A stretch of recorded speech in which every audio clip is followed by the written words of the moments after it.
আজকে আমরা দশম শ্রেণীর ত্রিকোণমিতিক সূক্ষ্মকোণের ত্রিকোণমিতিক অনুপাত করব, trigonometrical ratio of acute angles. এর আগে আমরা ত্রিকোণমিতিক প্রথম শুরু করেছি কোণের পরিমাপ দিয়ে। কোণের পরিমাপে আমরা কোণের কী করে তার মেজারমেন্ট করতে হয় দু রকম পদ্ধতি শিখেছি, একটা ষষ্ঠিক পদ্ধতি আর একটা বৃত্তীয় পদ্ধতি, সেক্সেডেসিমাল সিস্টেম আর একটা সার্কুলার সিস্টেম। তো আজকে ত্রিকোণমিতির আরেকটুখানি এগিয়ে যাই। ত্রিকোণমিতিক অনুপাত মানে হচ্ছে যে যখন আমরা ধরো একটা সূক্ষ্মকোণ আমি নিচ্ছি, দুটো রশ্মি, দুটো রে, তাদের একটা initial point, suppose this is O A, O এটা ও এক্স নাও, ও ওয়াই নাও।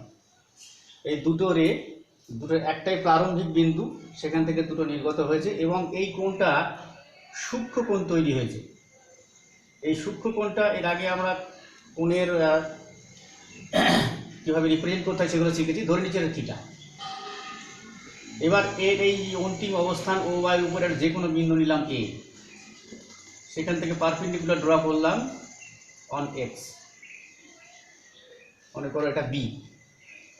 তাহলে এই যে ও এ বি একটা সমকোণী ত্রিভুজ তৈরি হলো, রাইট অ্যাঙ্গেল ট্রায়াঙ্গেল। আর এইটা হলো একটা অ্যাকিউট অ্যাঙ্গেল, সূক্ষ্মকোণ। যেহেতু এটা পারপেন্ডিকুলার ড্র করা হয়েছে, এটা রাইট অ্যাঙ্গেল হবে। এই রাইট অ্যাঙ্গেলটা যদি এটা হয়, তাহলে খুব স্বাভাবিকভাবেই এর যে অপোজিট যে সাইড, এই অপোজিট বাহুটার নাম হয়ে যাবে অতিভুজ। এটা আমরা জানি, বা হাইপোটেনিউস।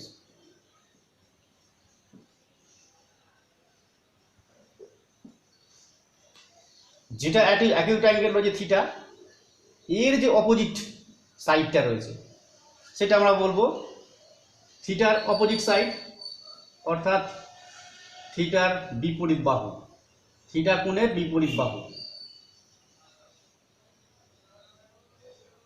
Opposite side.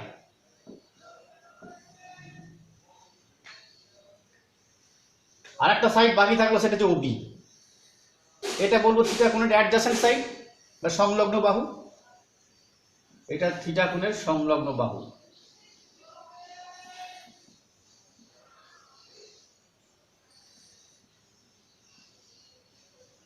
Adjacent side.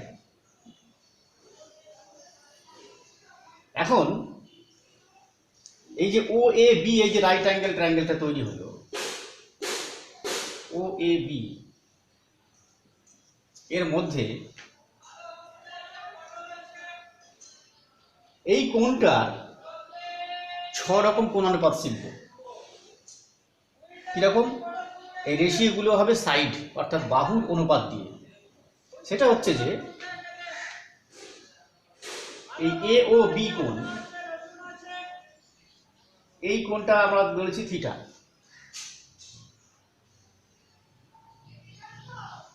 Sign এ ও বি, এটাকে এইভাবে ডিফাইন করা হচ্ছে। এটা মানে হচ্ছে সাইন থিটা, এ ও বি কোণ থিটা। এটাকে ডিফাইন করা হচ্ছে থিটা বিপরীত বাহু ডিভাইডেড বাই অতিভুজ। থিটার বিপরীত বাহু, শুধু আমি বিপরীত বাহু কথাটা লিখছি, opposite side divided by hypotenuse, অতিভুজ। তার মানে কত হলো? A B by O A. এটাকে আমরা অনেক সময় লম্ব বলে থাকি, এটাকে ভূমিও বলে থাকি। এখন মুশকিল হচ্ছে লম্ব আর ভূমিটা মনের মধ্যে রাখলে হয় কি, যদি কোণটা এইটা হয় তাহলে হয় কি, এটা অনেক সময় লম্ব বলে ভাবতে আমাদের অসুবিধা হয়। এই জন্য যে কোণটা আলোচিত হবে, যে কোণটা আমাদের অঙ্কের মধ্যে থাকবে, তার বিপরীত বাহুটাকে থিটা বিপরীত বাহু বলে ভাবাই ভালো। আর যেটা ভূমি, সেটাকে সাধারণত এইভাবে ভাবাই ভালো যে সেটা থিটা কোণের সংলগ্ন বাহু। তাহলে সাইন থিটা মানে এ বি বাই ও এ হলো cos A O B this equals to cos theta, এটা হচ্ছে যে থিটার সংলগ্ন বাহু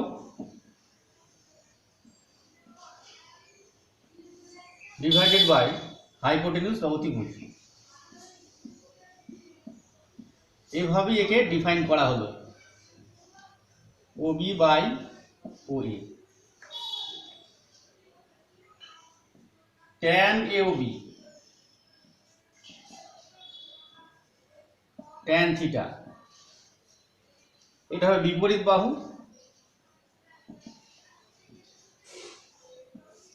ডিভাইডেড বাই সংলগ্ন বাহু।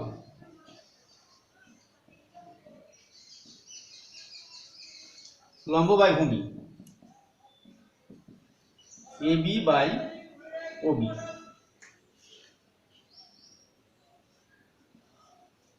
cosec AOB, this is equals to cosec theta, this is equals to হবে অতিভুজ হাইপোটেনিউস ডিভাইডেড বাই বিপরীত বাহু। This is equals to OA by AB। দেখো কোসেক থিটাটা OA বাই AB, এখান থেকে আমরা দেখতে পাচ্ছি সাইন থিটা মানে AB বাই OA, অর্থাৎ এটার জাস্ট রেসিপ্রোকাল হচ্ছে এটা, উল্টোটা। তাহলে আমরা লিখতে পারি this is equals to 1 by sine theta.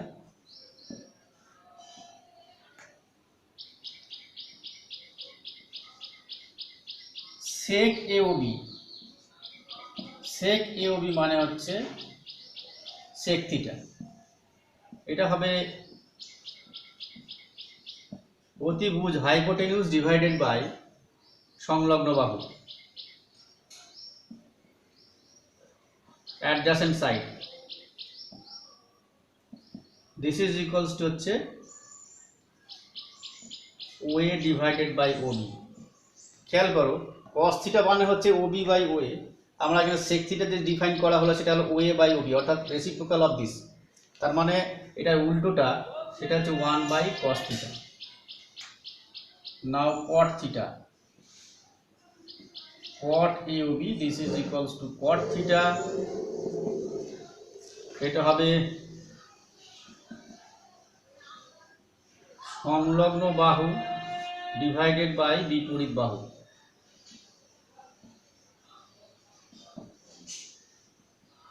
OB divided by AB।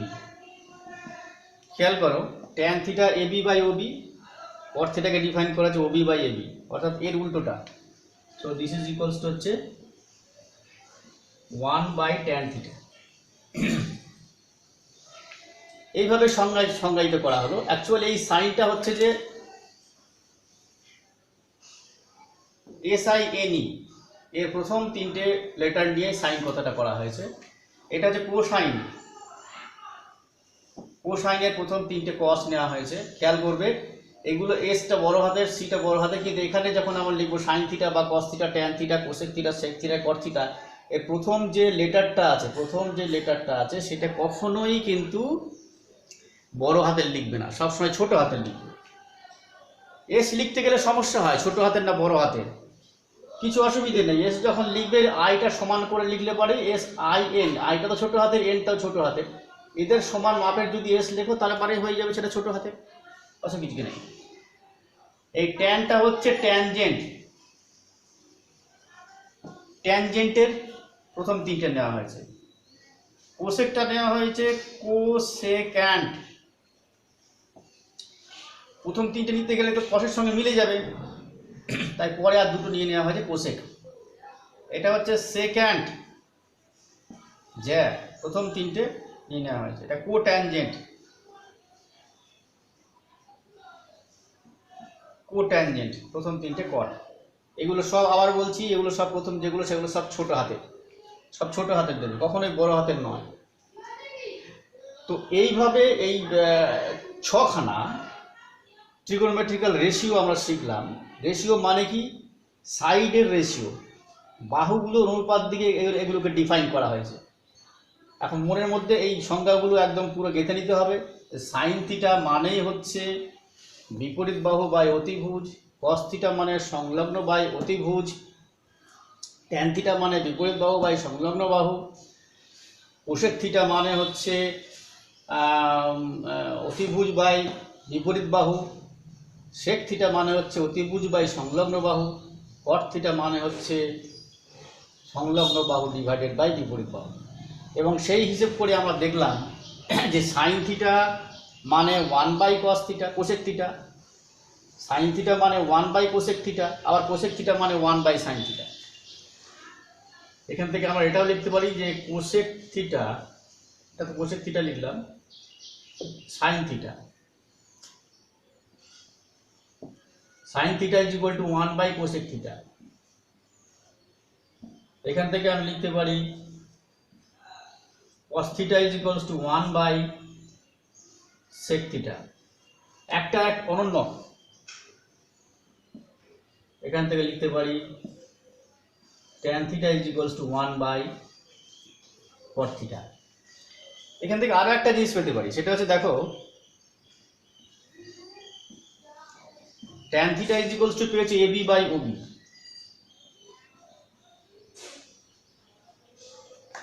tan theta পেয়েছি ab বাই ob। আমি এর লব আর হরকে যদি ওয়ে দিয়ে ভাগ করি, তার মানে ab by oa divided by ob by oa, লব ও হরকে ওয়ে দিয়ে ভাগ করা হয়েছে, অনুপাতের মান একই আছে। ab বাই oa মানে দেখো সাইন থিটা, আর ob বাই oa মানে দেখো cos থিটা। তাহলে tan theta is equal to sine theta by cos theta, according to their definition আমরা এটা পাচ্ছি, sine theta is tan theta is equal to sine theta by cos theta. Obviously cot theta মানে তার উল্টোটা হবে, অর্থাৎ cot theta is equal to হচ্ছে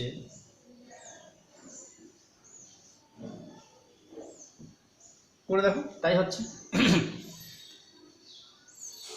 এই রেশিওগুলো আমরা এখানে শিখলাম। এখানে আরো একটা নতুন জিনিস শিখবো, সেটা হচ্ছে দেখো এগুলো কিন্তু একদম ঠোঁটস্থ করে ফেলতে হবে মনের মধ্যে, অতি ভালো করে সংজ্ঞাগুলো বুঝে নিতে হবে, মনের মধ্যে রেখে দিতে হবে, তাহলে পরে নেক্সট আমরা যে ফর্মুলাসগুলো আছে একের পর এক তৈরি করতে থাকবো। এখন দেখো আরেকটা নতুন জিনিস আমরা শিখবো, সেটা হচ্ছে যেখানে sine alpha is equals to sine beta হলে alpha is equals to beta হবে, এটা মনে রাখতে হবে। এখন খুব সহজে যা দেখছো যে sine alpha is equal to sine beta হলে alpha is equal to beta হবে, কি করে হয়েছে সবাই এটাই মনে করবে নিশ্চয়ই যে সাইন সাইন যদি কেটে দেওয়া হয়েছে, সেই alpha is equal to beta পাচ্ছে, অসুবিধা কী আছে, আমাদের বোঝাতে কিছু নেই। মুশকিল হচ্ছে শুধু সাইন বলে কিছু হয় না, এই শুধু সাইন বলে কিছু হয় না। আমরা মুখে উচ্চারণ করব যে সাইন থিটা নাও বলতে পারি, কিন্তু বুঝতে হবে সাইন থিটা আছে, কারণ সাইন থিটা দুটো ইন্টিগ্রেটেড ফর্ম। থিটা কোণের সাইনের ভ্যালু হচ্ছে বিপরীত বাহু ডিভাইডেড বাই অতিভুজ, সাইন থিটা এটা ইন্টিগ্রেটেড ফর্ম, মানে একসাথে আছে, এটা অখণ্ড। তুমি থিটা দেবে না, সাইনের কোনো ভ্যালু নেই, ভ্যালু নেই বলতে কোনো মানেই নেই। সাইন থিটা তার একটা সংজ্ঞা আছে, সেটা হচ্ছে আমরা যেটা বললাম যে বিপরীত বাহু ডিভাইডেড বাই অতিভুজ। শুধু সাইন বলে কিছু হয় না, তাই সাইন দিয়ে ভাগ করবো কী করে? একটা সাইন বলে তার একটা ভ্যালু থাকবে, সেটা দিয়ে ভাগ করতে পারবো। তাহলে ভাগ করার কোনো প্রশ্নই আসে না, বা এখানে কেটে দেওয়ার মানে কাটা মানেই তো ভাগ করছি, এরকম ধরনের এখানে কিছু হয় না। তারা কি হয় দেখা যাক, এটা প্রমাণ করতে পারো তোমরা, খুব সহজ আছে। ধরো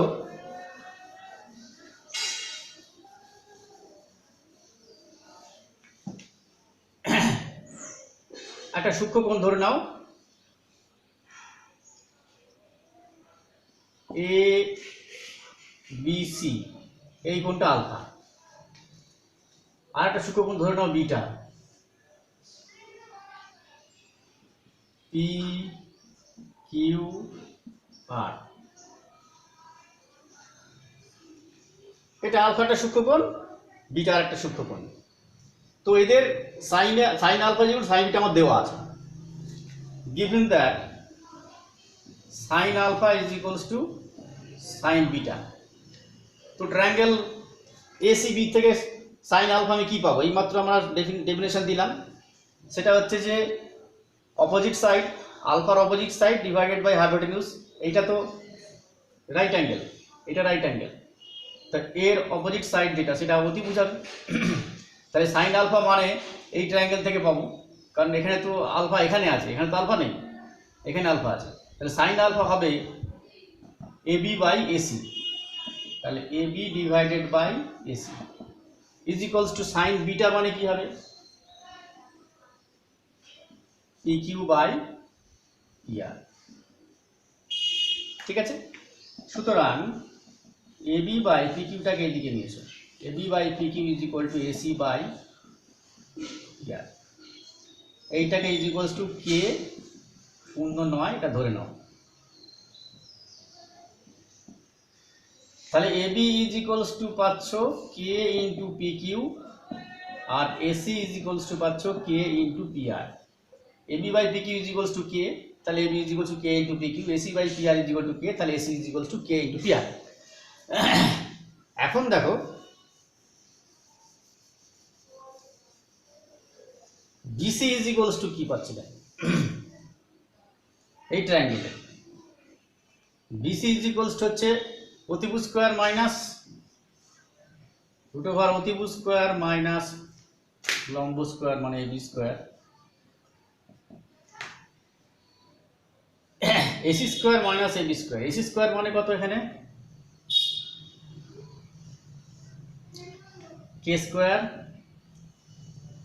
P R square minus AB square মানে এখানে পেলাম কে পি কিউ, তাহলে K square into P Q square. K square common নিয়ে বাইরে চলে আসবে, তাহলে K into root over P R square minus P Q square. এখান থেকে বের করি what is Q R. Q R is equals to একই রকম root over P R square minus P Q square. এবার আমরা বের করি বিসি বাই কিউ আরটা কি। সুতরাং বিসি বাই কিউ আর এইটা ডিভাইডেড বাই এইটা কত আসছে দেখো, P R square minus P Q square divided by root over P R square minus P Q square. এই দুটো একই জিনিস ভাগ হয়ে গেল, দিস ইজ ইকুয়ালস টু কি। তার মানে জিনিসটা দেখো কি পাচ্ছ, AB by P Q is equal to AC by P R is equal to K, আবার BC by Q R is equal to K. তার মানে কি পেলে? সুতরাং AB by P Q is equal to AC by P R is equal to BC by Q R. তার মানে এই দুটো ট্রায়াঙ্গেলের মধ্যে AB by P Q, AC by P R, BC by Q R, মানে দুটো ত্রিভুজের যে করেসপন্ডিং যে সাইডের যে রেশিও, তাদের অনুপাত, সেই অনুপাতগুলো সমান। তো বোঝা যাচ্ছে যে ত্রিভুজ তারপরে সদৃশ। সুতরাং this will imply triangle ABC সদৃশ ট্রায়াঙ্গেল পিকিউআর। এই দুটো ট্রায়াঙ্গেল হয়ে গেল সিমিলার। কারণটা কি? তাদের দেখো এই সাইড করেসপন্ডিং সাইডের যে রেশিও তারা ইকুয়াল। এটা হলে পরে হয় কি, এই দুটো ট্রায়াঙ্গেল সিমিলার ট্রায়াঙ্গেল হয়ে গেল। এখন এই দুটো সদৃশ ত্রিভুজের ক্ষেত্রে আমরা জানি তাদের কোণগুলো সমান হবে। সদৃশ ত্রিভুজের সদৃশ কোণী ত্রিভুজকে, দুটো সদৃশ কোণী ত্রিভুজকে সদৃশ বলা হয় কখন? যাদের কোণগুলো তখন সমান হয়, এই তিনটে কোণের সঙ্গে এই তিনটে। তার মানে কি হচ্ছে যে ACB angle is equal to P R Q. সুতরাং ACB angle this is equals to P R Q. এটা কি পাচ্ছি? Alpha is equals to beta. তার মানে sine alpha is equal to sine beta, এটা আমাকে দিয়েছিল। আমি সেখান থেকে কি পেলাম? Alpha is equals to beta.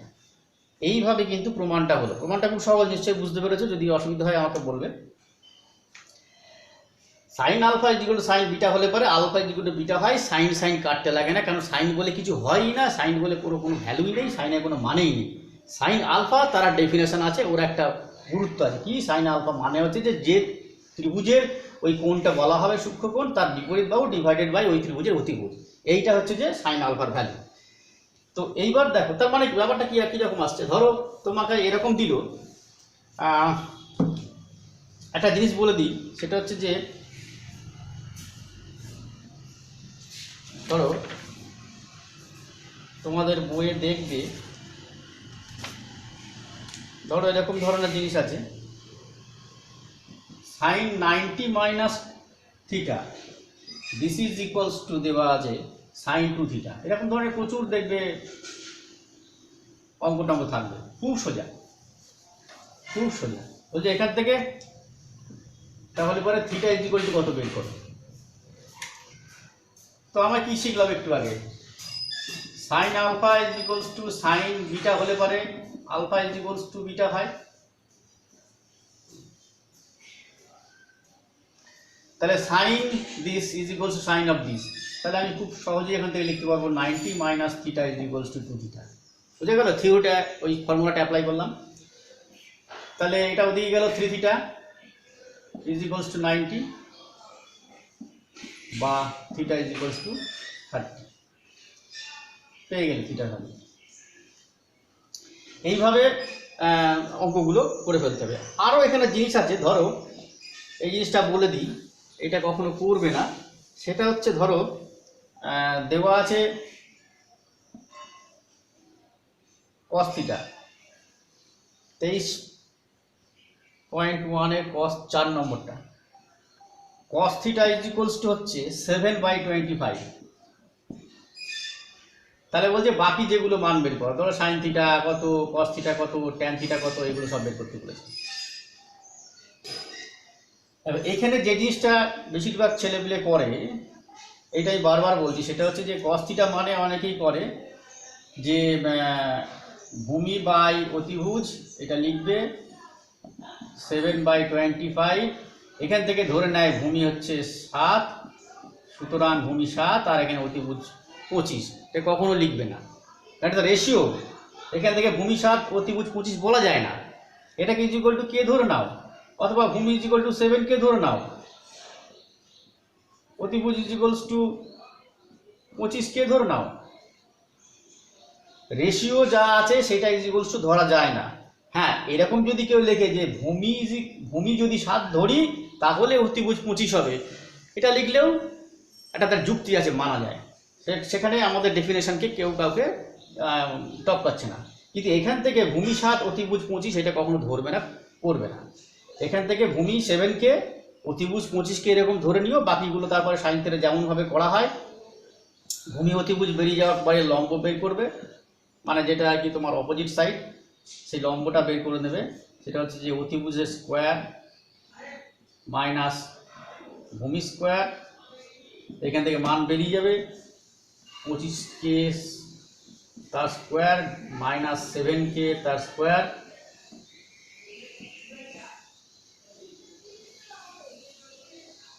This is equals to হচ্ছে 25 625 K square minus 49 K square, this is equals to হচ্ছে 675 এত কে স্কোয়ার, তার মানে কত হচ্ছে এটা 24কে। এবার তুমি এখান থেকে বের করতে পারবে যে sine theta is equals to হচ্ছে লম্ব, মানে তোমার বিপরীত বাহু বাই অতিভুজ, দিস ইজ ইকুয়ালস টু 24কে বাই অতিভুজ মানে হচ্ছে তুমি ধরেছো এখানে 25কে, 24/25। এইভাবে সাইন থিটা বের করলাম, বাকি tan theta cosec theta cot theta etcetera এগুলো সব বেরিয়ে যাবে। আমার যেটা বলার উদ্দেশ্য হচ্ছে যে এইখানে কখনোই ভূমি 7 আর অতিভুজ 25 ধরবে না, হয় এইভাবে ধরবে, না হলে এরকম লিখতে হবে যে ভূমি যদি 7 ধরি, 7 একক ধরি, তাহলে অতিভুজ 25 একক হবে, তারপরে বাদ বাকিগুলো মানটা বের করে নিয়ে আসতে হবে। কখনো কখনো দেখবে যে এই ধরনের জিনিস লেখা আছে যে ভার্স থিটা, এটা মানে কিছুই না, এটা মানে হচ্ছে যে 1 minus cosec cos theta. 1 minus cos থিটাকে ভার্স থিটা বলা হয়। এটা কোনো কোনো বইয়ে হয়তো পেয়ে যাবে। আবার 1 মাইনাস সাইন থিটাকে কোভার্স থিটা বলা হয়।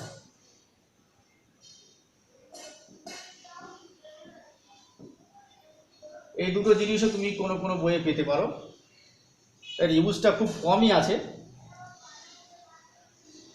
সেটা হচ্ছে যে 1 minus cos theta equal vers theta আর 1 মাইনাস সাইন থিটা ইকুয়াল হচ্ছে কোভার্স থিটা। এটা কখনো কখনো কোথাও উল্লেখ করা থাকতে পারে। তো এই অবধি হচ্ছে আজকে থাক। ত্রিকোণমিতিক রেশিওর প্রথম চ্যাপ্টার 23.1 এর সমস্ত অঙ্কগুলো করবে, তার আগে উদাহরণগুলো দেখবে করে দেওয়া আছে। এর পরে যেগুলো শিখবো বিভিন্ন কোণ যেগুলো আছে 30 ডিগ্রি, 45 ডিগ্রি, 60 ডিগ্রি, এদের ভ্যালুগুলো আমরা বের করার চেষ্টা করব। আজকে এই অবধি থাক, পরের দিন আবার ত্রিকোণমিতি নিয়ে আসবো ঠিক পরের চ্যাপ্টারটা।